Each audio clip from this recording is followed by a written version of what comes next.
Dieu, Père Tout-Puissant, éternel des armées, remplis-moi de ton abondance de grâce.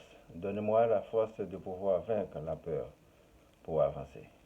Je te remercie, Seigneur, pour la vie et pour la création. Protège-moi et défends-moi contre mes ennemis et mes adversaires. Purifie-moi de mes péchés et ceux des autres. Fixe toujours tes yeux sur moi, Père éternel.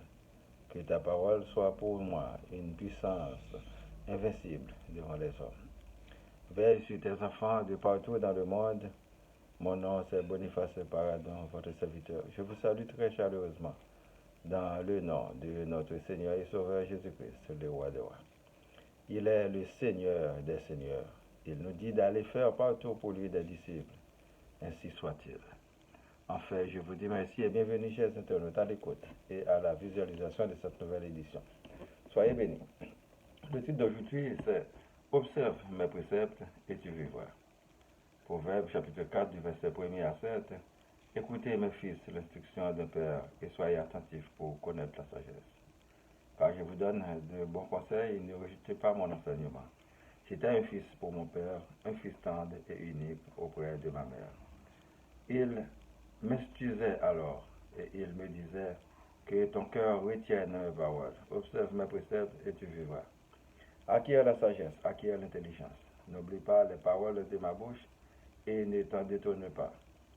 Ne l'abandonne pas et elle te regardera. Aime-la et elle te protégera. Voici les commencements de la sagesse. Acquiert la sagesse et avec tout ce que tu possèdes, acquiert l'intelligence.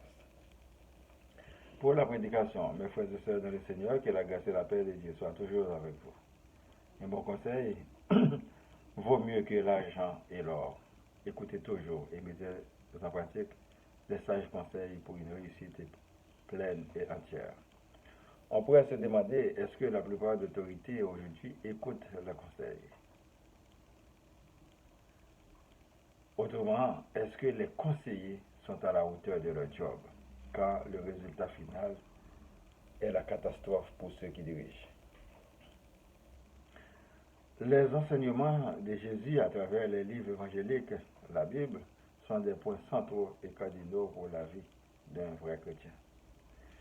Ils font partie intégrale de notre vie à vivre au quotidien pour mieux s'orienter et s'attacher au Père duquel nous puisons la vie. Jésus est la source de vie. Dieu nous a créés intelligemment comme lui, il est l'intelligence même. Autant que nous le cherchons et agissons bien, autant que nous développons notre intelligence et la réussite est devant nous.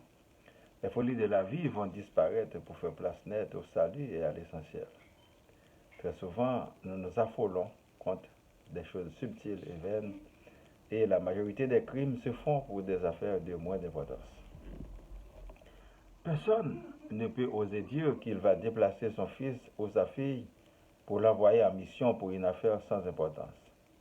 Pensez-vous que l'Éternel Dieu a envoyé son Fils unique sur la terre pour une affaire péjorative? Bien sûr que non. Sa mission était de nous délivrer de la mort et Jésus a accepté la souffrance sur la croix par obéissance à son Père.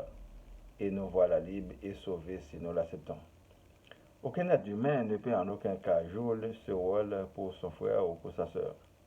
Par contre, on peut s'entraider, surtout communautairement, pour qu'on puisse avancer ensemble. Dans notre existence, nous rencontrons au croisé des chemins plusieurs personnes de nature différente.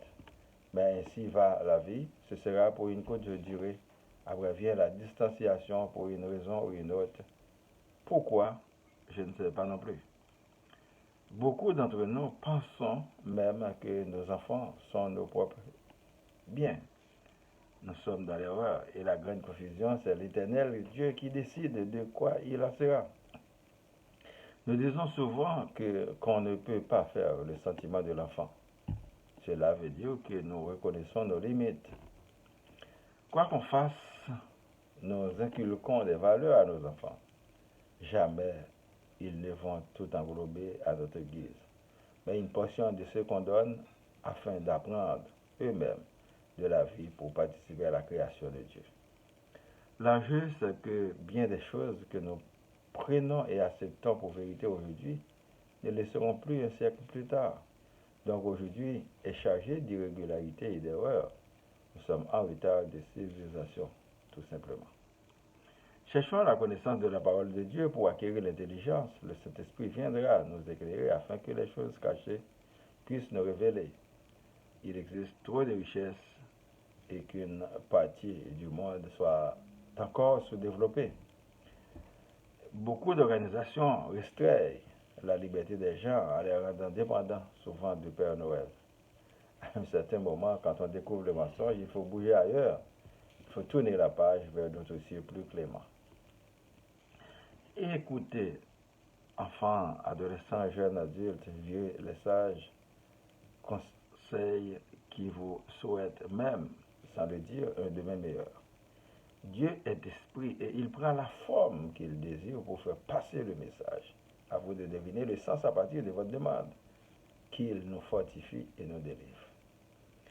Haïti, terre de nos ancêtres, le pays mal aimé, le pays sous-développé, à quand sortirons-nous du pétrin? Les ténèbres font peur et nous caressons les ténèbres. Les mondes chassent la misère et nous charmons la misère.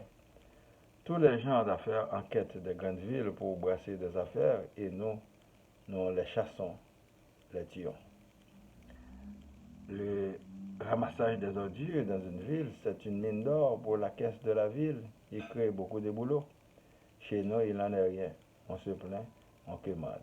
Les autorités se contentent de leur maigre salaire et de la corruption, sans penser qu'à un moment donné, la classe prolétarienne va successivement les mettre en déroute. On nous identifie les voleurs. Ils sont des chefs de partis politiques et ils ont dilapidé les caisses de l'État. Nous croisons les bras et la justice est absente. Qu'est-ce que nous voulons? La vie facile? Cadeau? Chèque sans travail? Chèque zombie? Aide?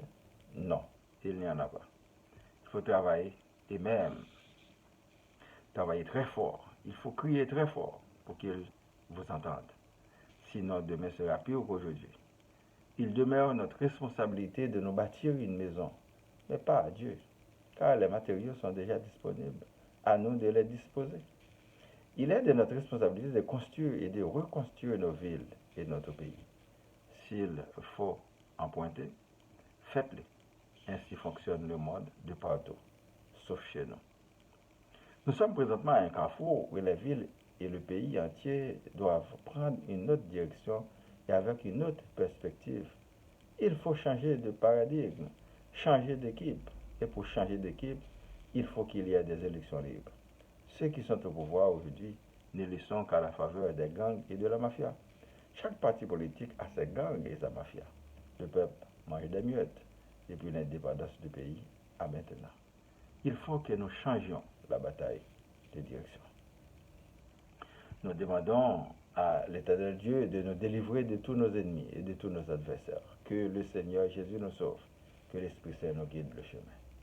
Prions pour moi, ma famille, vos familles, les membres du groupe Spiritualité, les amis, les personnes malades, les personnes endeuillées, les démunis, les leaders, les chômeurs, les villes Laval, Montréal, Québec, Canada et le monde entier. Que la paix soit sur le monde. Et citons notre Père qui es aux cieux, que ton nom soit sanctifié et que ton règne vienne. Que ta volonté soit faite sur la terre comme au ciel. Donne-nous aujourd'hui notre pain de ce jour. Pardonne-nous nos offenses comme nous pardonnons aussi à ceux qui nous ont offensés. Et ne nous laisse pas entrer en tentation, mais délivre-nous du mal. Car c'est à toi qu'appartiennent les règnes, la puissance et la gloire, au siècle des siècles. Amen. Je vous souhaite de passer une bonne journée et une bonne semaine. Lisez et méditez toujours sur la parole de Dieu. C'est votre serviteur Boniface. Pardon. Merci et à la prochaine. Au revoir.